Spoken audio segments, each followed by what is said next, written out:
Hi Cancer! Welcome po sa ating channel. At ito ang inyong monthly kabay tarot reading for your first half of the month, November 1 to 15, 2024. Please be reminded kung nakaresonate kayo, comment down. Kung hindi kayo nakaresonate, ibigay niyo po sa iba kasi general reading po ito. This is for you, Cancer, ngayong November 1 to 15, 2024.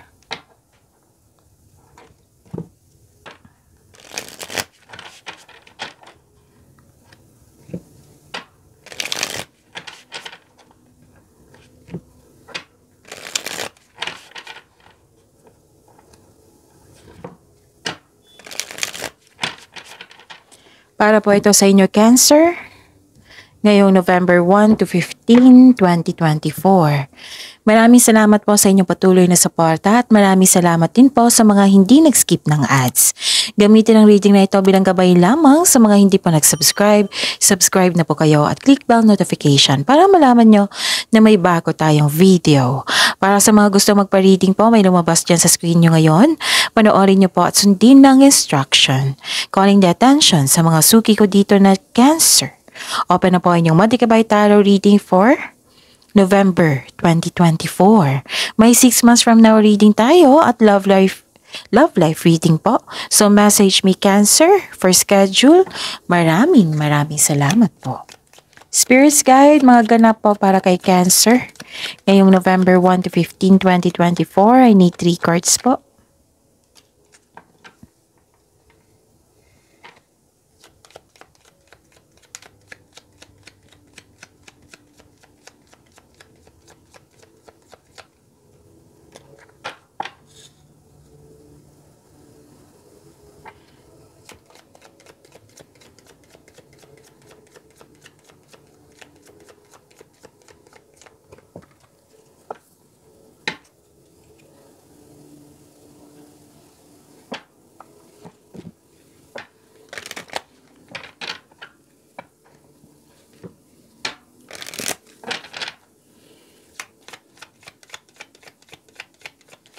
Spirits guide, message na po para kay Cancer ngayon November 1 to 15, 2024. Need 2 cards po.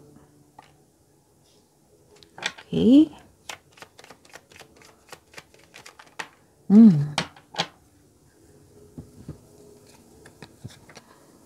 Okay. Cancer, ngayong November 1 to 15, 2024. Pwedeng may bisita na dumating, parating, na may dalang unexpected message. Na bibigyan mo siya ng reaksyon or agarang aksyon. Pwede din na naka-receive kayo ng unexpected message through video call, or pwedeng email. Pwede din news or information ito. Minsan opportunity po ito. Okay? Mostly po ito. Na opportunity ang darating. Okay? Nakikita ko rin dito na may grupo ng tao nag-uusap po regarding sa property.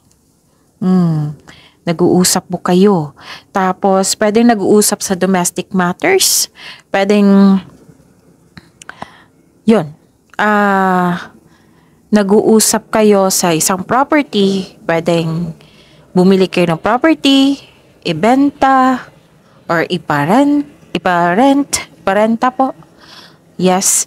Nakikita ko rin dito, Cancer, na nagpahinga kayo sa bahay. Kasi, mas gusto nyo magpahinga sa bahay kasi you felt calm, security, relax pag nasa bahay kayo. Ang ilang sa inyo,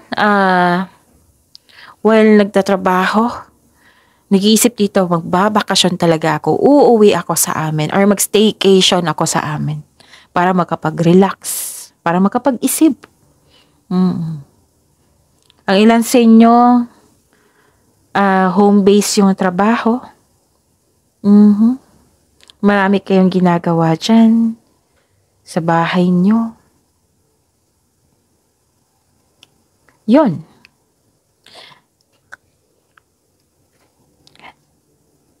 Marami kayong time para sa inyong sarili dito. Binigyan mo ng time yung sarili mo. Para magkaroon ng balance. Nakita ko dito yung hope and healing po. May personal growth. Maraming signs na gusto ito. Itong hope and healing. Nasa iyo po. Cancer. Nakikita ko dito yung blessings. May na-receive kayong blessings. May na-receive din kayong blessings na ideas. I consider that yung solution sa inyong problema, may sagot na sa inyong mga katanungan. Yes. Kasi nakikita ko dito parang nagsaliksik kayo. Pwedeng nagsaliksik kayo sa internet. Pwedeng literal dyan sa mga libro, nagsaliksik kayo. Pero mostly dito na nakita ko dito nagre-research sa internet. Na para magkaroon ng clarity. Ganon. Nakikita ko dito na okay. Yung ideas, binigyan nyo ng action. May nakita rin akong awards and fame dito. Actually, this is money luck. This is money luck. Okay, ang ganda. Ang ganda ng mga parating sa iyo, Cancer. And magkakaroon ng confrontation po dito. Pick your battles wisely. Magkakaroon ng confrontation. So, yun. Improve your communication skills and intuition. Trust your intuition. Makinig po daw kayo sa inyong intuition. Kasi may mensahe to. Para magkaroon ng clarity, which is lumabas din dito. Kung hindi nyo pa alam kung paano mag-connect sa inyong intuition, i-research nyo po yan sa Google. Kasi maraming paraan yan. Okay? So, yun. Spirits guide, ano pa yung energy ni Cancer ngayong November 1 to 15, 2024.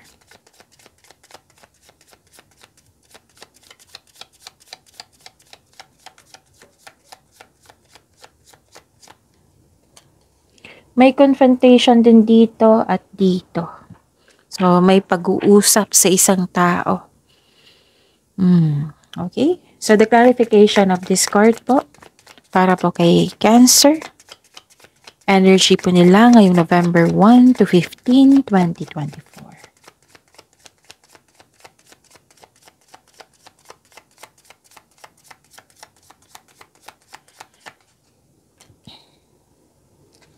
Okay, ang ganda. Remember, Cancer, at the end of the day, alam mo na ikaw lang taong may kakayahan at responsable na gumawa ng sarili mong katotohanan at kinabukasan. Okay. Ano yung energy mo, Cancer? Nakikita ko dito na yung sabi ko kanina dito, lumabas din siya dito sa tarot cards nyo. So that is a repeating message. So bigyan nyo po ng attention. Kung maaari po, bigyan nyo po ng solusyon or action. Pero bibigyan mo ito ng action, fast action to. Yung sabi ko kanina dito na may dumating na unexpected message na bibigyan mo siya ng agarang action or reaction. Actually, this is an opportunity. Yung sabi ko sa inyo, di ba? Usually, opportunity ito. May dumating na opportunity, bibigyan mo siya ng fast action kasi nga, alam mo kung ano yung dapat gawin. Kasi naka-line up to sa inyong passion. Okay? Ang sabi ng card dito, malakas ang loob mo. Cancer, ito ang oras na mag-take action kasi sa iyong proyekto or ideas. Diba? Sabi ko sa inyo kanina, marami kayong ideas ngayon, which is blessings po yan. Consider this card as a green light to begin. So this card asks you to have confidence in taking action. Maraming nagsuporta sa iyo. Yes. Actually, kaya nga lumabas itong intuition dito na message na trust your intuition. Kasi May mensahe po dito regarding sa mga trabahante, sa mga negosyante. Mabilis umunlad ang inyong negosyo or pagiging empleyado. Kasi sumunod ka na nakinig ka sa iyong intuition. Humahantong sa pagtaas ng kita, ng allowance, promotion, o magdadala ito patungo sa tagumpay. Kasi sa intuition, hindi lang yan na, sa intuition kasi siya yung magsasabi kung may hindi totoo sa inyo, kung may nangyari na hindi mo alam. Siya din yung magtuturo kung ano yung next action mo. Siya din yung magtuturo kung saang right path kayo patungo sa success. So, most of you nakikinig sa inyong intuition. Kaya nga may sabi ako kasi inyo kanina, okay. Nakalimutan ko sabihin dito na malakas din inyong intuition dito. May message sa intuition dito at dito rin. So, makinig sa inyong intuition. Okay? At may dumating na proyekto or opportunity na magbibigay ng excitement sa iyo or magpapasigla sa iyo. Kaya nga may mabilisang action dito. 2 card na po ang nagsabi. Pwede din isang tao na darating sa iyo. Pwedeng maliligaw. Pwedeng isang tao na magbibigay ng inspiration sa iyo na very active kang suyuin. Pwedeng ganun. Okay? Ano pa? Actually, may paglalakbay dito. Tingnan muna natin. Kasi may sabi lang na may paglalakbay. So, tingnan natin sa mga cards mo dito mamaya. You are very happy. Happy ka ngayon. Cancer. Okay. Nakikita ko dito na yung sabi ko kanina, 'di ba? May sabi ako sa inyo kanina, nagkaroon ng clarity. Right? Andito rin sa tarot cards nyo. So that is repeating message. Ang ganda. This is clarity. Naging optimism kayo. Full of positivity. You're very inspired. 2 card talaga nagsabi dito. Cancer. Nagkaroon ng gain, satisfaction. Malakas ang loob mo eh. Nagkaroon ng positivity, which is good. Strength. Actually, this is the happiest card. Happy ka ngayon. May success at achievement na parating or dumating na. May parating na blessings na it will lead you to happiness. Improvement din sa health is on the way. Naka-recover ka na sa sakit. Or sa bigat, yung, like for example, hindi maganda ang pakiramdam niyo the other day, the other week, or yung or stress ka, nagkaroon ka ng anxiety, pwedeng ganun. Ngayon, okay na. May nagkaroon ng improvement sa health. Nagkaroon ng recovery. Ito ay magandang kalusugan po, kaligayahan at kaaya-ayang pakiramdam. May nakita ko rin akong reunion dito ng isang grupo ng tao. 'Di ba may sabi ako sa inyong oracle na may grupo ng tao na nag-uusap. Andito rin po.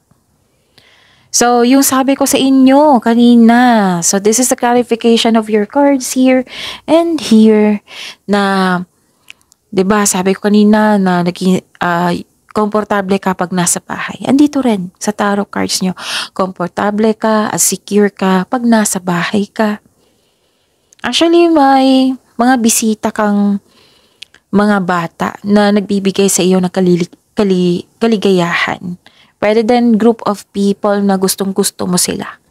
Na you are very happy. So, enjoy your success. Cancer. Success lies ahead if you keep the path.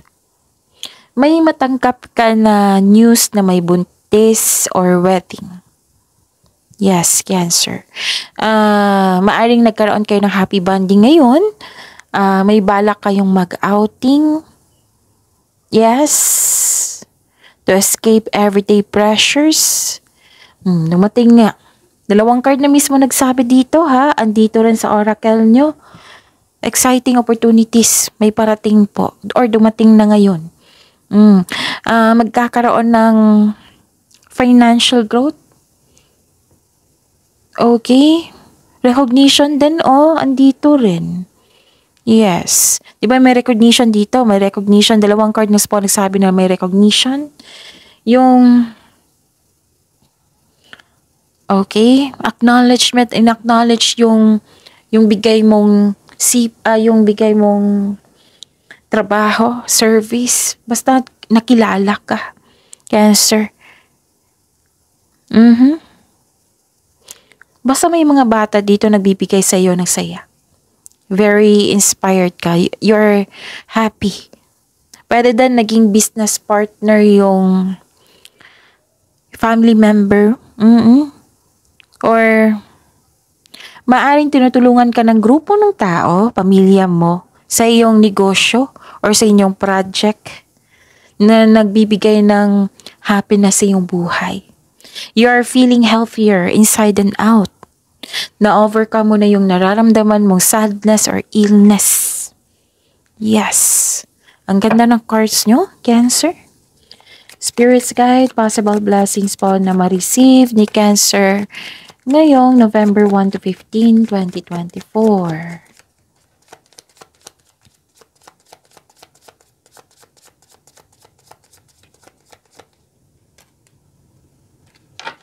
And the clarification of this card po.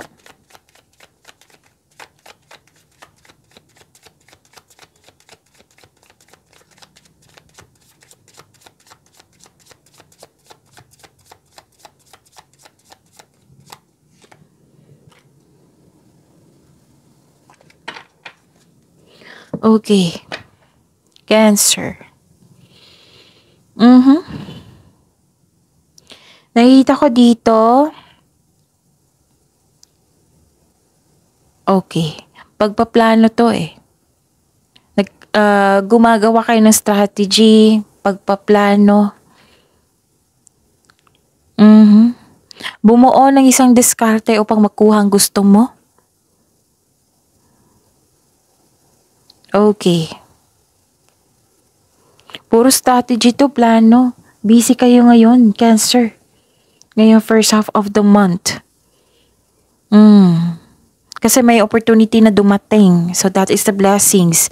Tapos, naging maingat kayo sa paggawa dito. Nagkaroon ng strategiya, pagpaplano. Pero may reminder ang card nyo po dito, Cancer, na kailangan nyo mag-ingat. Mag-ingat po daw kayo sa ibang tao or sa isang bagay. Huwag ibunyag ang lahat ng plano at maging mapagmasid. Kasi may mga tao dito.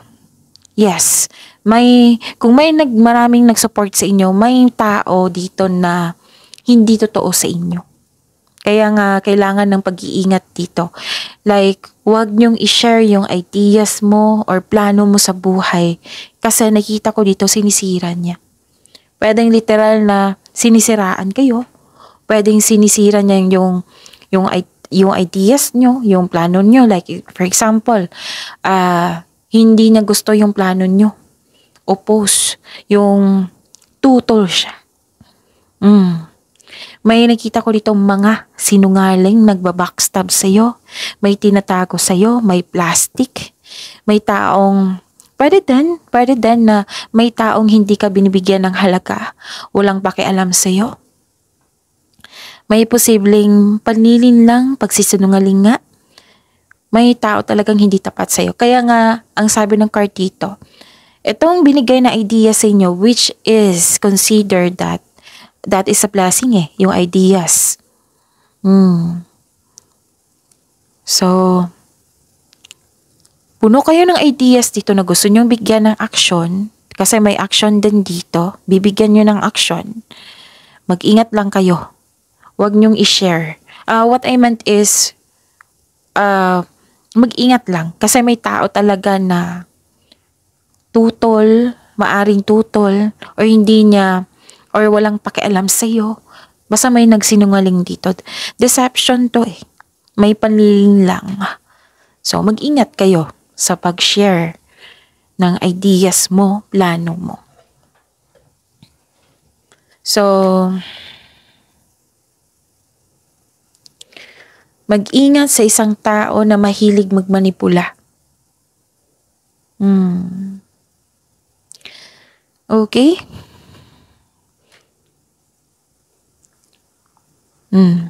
Kasi gagawa kayo ng action dito, baka siya yung dahilan na yung pigilan ka. Kaya para hindi magkaroon ng action. Para hindi matupad yung plano mo. Okay? Meron talagang ganyan, 'di ba? Na kailangan tahimik lang tayo sa ating desisyon sa buhay. Baka kasi may mangialam. So, importante talaga na magtiwala kayo sa inyong sarili. Piliin nyo yung mga genuine na tao na yung marunong makinig. Pero mas safe. Kung gusto nyong malaman kung sino po ito, so yung intuition, mag-connect kayo sa inyong intuition. Maaring, ang intuition nyo, yung pinipigilan ka ng iyong intuition kasi may taong hindi totoo sa inyo. Isa din yan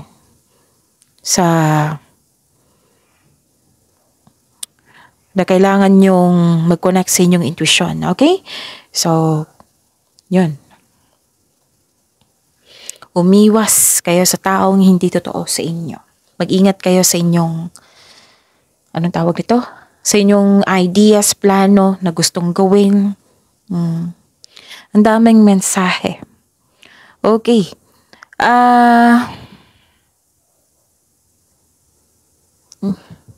Lumabas nga siya. Pag-ingatan nyo talaga yung plano nyo, yung ideas nyo. Kung pwede lang po, mas safe kung i-keep nyo po. Okay? Kasi busy ka dito sa pagbabalanse, gumagawa ka ng strategiya, gumagawa ka ng konkretong plano. Okay? May tao kasi nagsiselos inyo dito or insecure. Hindi niya pinapakita yung true self niya. Kaya mag-ingat talaga. Pinupush ng cards, 2 card na po nagsabi dito. Kasi isa to sa dahilan na maapektuhan or ma-distract kayo. So ano yung gagawin nyo? Put boundaries kung kinakailangan. Kung palagi mo yan siyang kausap, I consider palagi mo yan kausap eh. Kasi may chance siya na estorbohin ka sa iyong pagpaplano sa inyong gawain. So, yung sabi ng card dito, put boundaries, limit yourself. Kung pwede, wag niyong i-share sa kanya yung ideas niyo muna. Magmasid.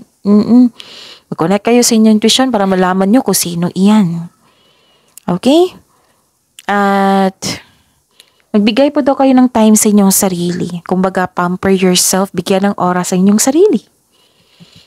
Okay? So, kailangan pagyamanin nyo yung blessings sa binigay sa inyo dito.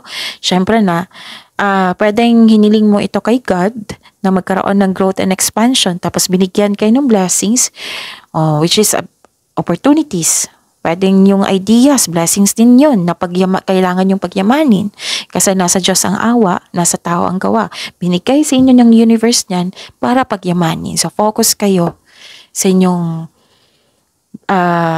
sa blessings na kailangan yung pagyamanin. Huwag kayong magpa-distract sa tao, okay?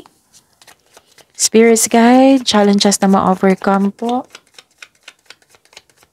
ni Cancer ngayong November 1 to 15, 2024.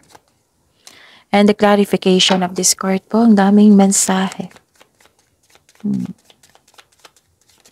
Ayaw ng card na magpa-distract kayo sa taong walang magandang intention sa inyo. So, focus po daw kayo sa inyong gawain, sa inyong pagpaplano. Okay? Yon, maraming salamat po sa patuloy na tiwala at suporta sa ating channel at maraming salamat din po sa mga hindi nag-skip ng ads. Wow, this is, ang ganda. Kasi you're slowing down na ngayon, you're exercising your patience. Nagbigay ka ng pasensya. Pwedeng nagkaroon ng delay sa travel, delay sa matagal mo nang hinintay. Actually, this is divinely time. Itong delay na ito. Kasi, they are divinely time to highlight an important realization. Something you need to recognize bago ka magpatuloy sa iyong gawain. Usually, ito yung rason kung bakit nagkaroon ng delay. Yung kailangan may ma-realize ka para magamit mo yung magamit mo sa tama yung parating na delay. Okay? So, yun. Kailangan mo daw may ma-realize para magamit mo yung delay, yung parating po sa inyo. Na tama. Realization. So, this lack of movement is reminding you to enjoy the process without being so focused on the outcome. Make yourself busy po. Okay? Habaan din ng pasensya. Tama tong gagawin mo. You're slowing down. Hindi ka naiinip dito. Nag-decide ka talaga na maghintay. So, naghintay ka. This is good kasi usually, maghintay, ma-frustrate tayo, diba? Ito, nag-decide ka talaga na maghintay. Yun, tanggap mo yung nangyari, na walang nangyaring frustration or disappointment. This is good. Kasi kung magkakaroon ng disappointment, blockages yan eh. Ito, nag-decide ka talaga. Okay? So, attract positivity, positive affirmation. Yung I am loved, I am blessed, I am healthy. Yun, mag-attract ka niyan para darating din ito. Hindi naman yan kansela eh. Darating din yan. So, yun. Nakita ko dito na okay. Okay.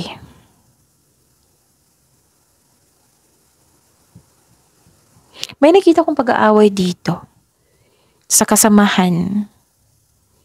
Hindi ka komportable sa inyong challenges daw na ma-overcome nyo ha. Hindi ka komportable sa inyong sitwasyon kasi may hinihintay kayo. Pero nakikita ko naman dito na at the end of the day, pinili mong maghintay na habaan yung pasensya nyo. So, attract positivity, pagyamanin yung blessings na binigay sa inyo dito. See you tomorrow, Cancer. Please like, subscribe, and click bell button for notification para updated po kayo sa daily tarot reading natin. Maraming salamat po.